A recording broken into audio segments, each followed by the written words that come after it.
So we're having a real hard time with this vlogging. Ozzie's not happy.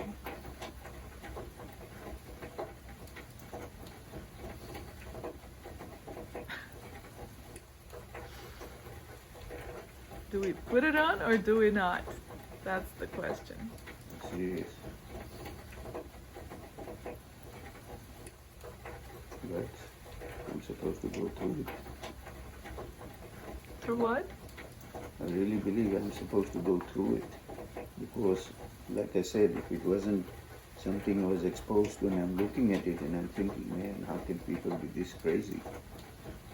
And then it kind of prepared me for all of a sudden, bang, you want to do it. And I thought, okay, cool.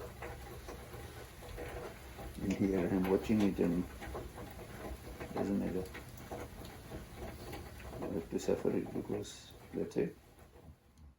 Elijah Tishbite was the first Elijah, right? Right, The second Elijah, Jesus confirmed, was John the Baptist. right. And it was his message, right? Yeah. Okay. So in Malachi 3:6, when it says, I will turn the hearts of the fathers to the children and the heart of the children to the fathers, which is the third Elijah message, applying to us now. Mm-hmm. So when it says, I'll turn the hearts of the fathers to the children and the heart of the children to the fathers, lest I come and strike the earth with a curse before the coming of that great and terrible day of the Lord. Right. So the curse is that everyone that is going to reject the third Elijah message will end up with a curse. You see what I'm saying? Yeah. Yeah, because the curse is the same curse that started in the garden with the tree of the knowledge of good and evil. Wow. I just got it this morning. I was praying and wrestling with this thing, asking God, what does fathers to children and children to fathers mean? What? Okay, so say it again. And then I had to go through my commentary and the New Testament commentary in Hebrew. Yeah. So, what did you find out? Well, you have to look at it, sweetheart, to see have I gone crazy or am I on the right track. You have to do it. I can't talk about it. You'll have to do this one for me. Check it out. Look at it I've marked it in red. But you look at it and see what you see before I say anything. Okay. Yeah, that makes total sense. Because the message is the truth about God. Yes. And the curse is the lie about God. Yes. Exactly. Wow. I know it is huge, man. But be very careful. You have to look at this. Because you look at it. I don't want to say it because then I'm preempting it. I want you to see it and see if we see it the same way. Because if the way I'm seeing it, oh my goodness. Yeah. And the curse is death and the truth is life. And the world is just bathing in death right now. The trade the knowledge of good and evil. Yeah. And you know what? This whole focus on death, pointing out how many people have died everywhere, all over the place. All that is part of the good and evil. That's right. You know what they used to do in ancient Egypt? Those priests in their rites, in their spiritual religious rites, they used to pass a coffin around. That's what's happening. No. They're passing the coffin around.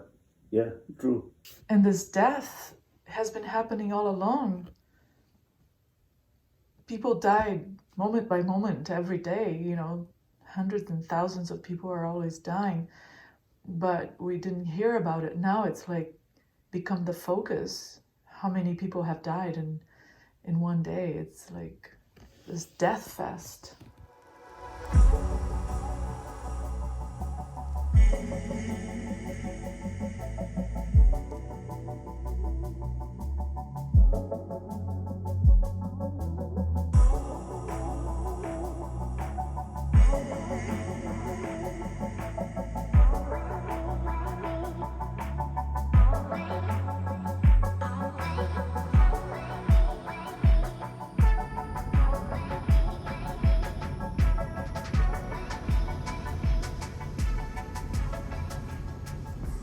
intelligent beings in the universe, and he took 1/3 of the angels, then that same principle applies on earth. In the garden, the tree of life was there, the tree of the knowledge of good and evil was there. And we have that choice now to pick everything, whether we are going to look at it through the tree of life or through the tree of the knowledge of good and evil. Even the Holy Scriptures from Genesis to Revelation. We got both. Both principles are running throughout the Scriptures. The tree of life principle and the tree of the knowledge of good and evil principle running throughout the Scriptures. And then Jesus comes 4,000 years later and completely confirms the tree of life principle. Clearly reveals it, confirms it, the simple principle that was given in the garden, the tree of life and the tree of the knowledge of good and evil. He comes to earth and he clearly settles that issue, that only go by the tree of life, which is him. Don't go by anything else. If we are looking at the Old Testament scriptures through the eyes of the tree of the knowledge of good and evil, we will never know God the way he should be known. Never. But if we are looking at the Old Testament scriptures through the lens of the tree of life, which is the person of Jesus Christ, we will come to understand the Holy Scriptures the way it should be.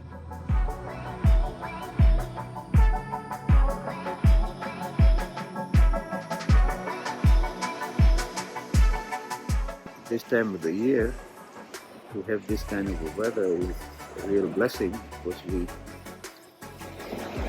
I think from what I understand, only most probably, I think 90 days in the year we get sun. Yeah. The rest of the time is cloudy and hazy and rainy, whatever else goes with it. We got one day of beautiful sunshine. Yeah. Well, kid, why you call on me? What about you? Because you're more photogenic than I am. Yeah.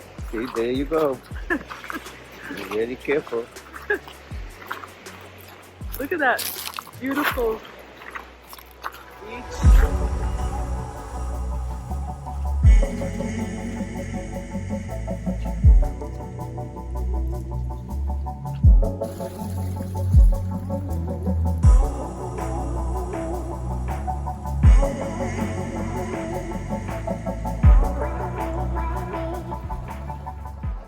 Sunshine is so important for health. Vitamin D. The only way the body produces vitamin D, which is really not a vitamin according to a Brazilian expert on the subject, worldwide recognized Dr. Coelho is his name. And he said it's actually a hormone that's produced in the body through the exposure to sunshine. And that since the 80s, I believe, when people started saying that exposure to sunshine is bad for you, that's when he started to see all these diseases coming up, autoimmune diseases and stuff, because of lack of vitamin D. So we get very few days of sunshine here, and today is a beautiful day filled with sunshine, so we're getting some sun. Apparently you can get vitamin D through cod liver oil, which if you can stomach it, yeah, not a good alternative. The whole devilish system revolves around the tree of the knowledge of good and evil. That's the tree of death. God didn't call it the tree of death. He called it the tree of the knowledge of good and evil. The tree of life was very clearly labeled the tree of life. The other wasn't labeled the tree of death, but God did say the day you eat of it, you will surely die. So the good and the evil, both in that tree, brings death. And that's the tragedy, that people have completely misunderstood the tree of the knowledge of good and evil. They think the good in that tree is God's goodness. No, that still brings death because it's not God's goodness. That's the devil's form of goodness. Reward. You can do good, he rewards you, and keep the law properly, and you get rewarded for it, and it's nothing to do with God's grace. And the tree of life is what is represented by the image of God, His love. So the tree of life is God's love. Tree of the knowledge of good and evil revolves and depicts Satan's system. One is God's law of governance, the other one is Satan's law of governance. So what's an example of Satan's system in the world? The world, pretty well the whole world is permeated with the system of good and evil. Well, explain Every how institution, every religious belief, everything is in a way saturated with the principle, the law represented by the tree of the knowledge of good and evil. So you do good, you get rewarded. You do evil, you get punished, and arbitrarily, instead of God's system is He lays the path of blessings and curses, and if you choose to walk the path of blessings, inherent in that path is the blessings. If you choose to walk the path of curses, inherent in that path is the curses. That's God's system. So it's a huge difference between the two. And if that understanding is settled right there from the beginning, then it would have a huge impact on the totality of how we understand the scriptures and our understanding of God's character. All of that. So this whole thing about karma, like, people say, if you do something bad, karma will get you. That's Satan's system. Well, that's the reward and punishment system, yes. Exactly. It's happening all the time because we're always treading that path of the tree of the knowledge of good and evil. We're walking, thinking. So how do you get out of it? The only way you get out of it is through the person of Jesus Christ.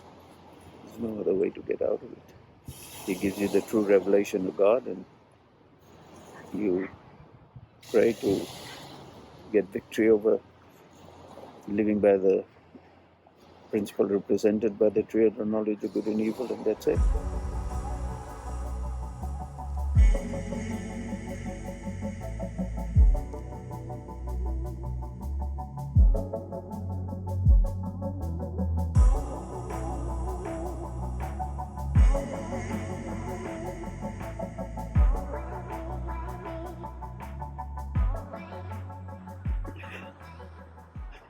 So the Elijah message is the message of God's character of unconditional love. Mm-hmm. And Elijah will turn the fathers, who are those who have that message. Elijah had that message for the children of Israel as their spiritual father. He was trying to get them to turn back from Baal to God. They were worshipping God with the good and evil, Baal. So the children of Israel were worshipping Baal, which is the God of reward and punishment. The God of the tree of the knowledge of good and evil. And so Elijah was telling them that this is not God. Elijah, as the spiritual father, was telling them to let go of Baal worship and worship the true God. How long will you waver between the two opinions? How long will you waver between worshipping Baal and worshipping God? So, and he will turn the hearts of the fathers, which are those that have the message of love, of God's love, and who have been transformed back into God's image. Yes, so that John 3:16 comes in there. For God so loved the world. And God the Father is the spiritual father of the world, and He so loved the world.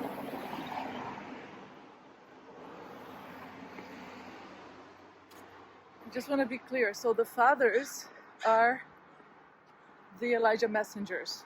Yes. Is that it? Yes. Because they're revealing a God of love. Yes. Whoever they are, doesn't mean to say they're old people or whatever. Whoever is holding any kind of a responsible position, whether the pastors, teachers, leadership, whatever it may be. Man, woman, child, anybody. Anybody. Anybody who has that message. Yeah. Has a message of as a father, and not in, because the word father in Hebrew means someone in authority, right? Yeah. Or an advisor, Yeah. and the authority is coming from Jesus. Yeah. And that love is what unites us, Yeah. the children and the fathers. Yes. And the children are who? So the fathers have to have it first, because they're the ones. See, God loved us before we loved Him.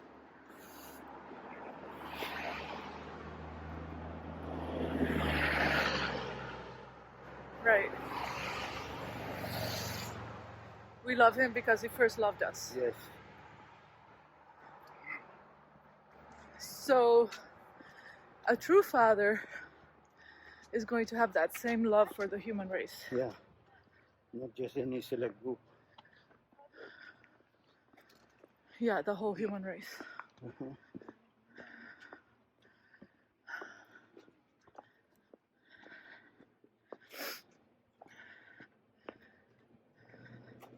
So anybody who's giving a message there that doesn't have that love of God is a false prophet. Yes. That's why Paul said you can have everything. Faith, hope, and love. Faith, hope, and love. The greatest of this is love. So you can have all the faith. It can move mountains. You can have all kinds of faith. But if God's love is not there, you got nothing.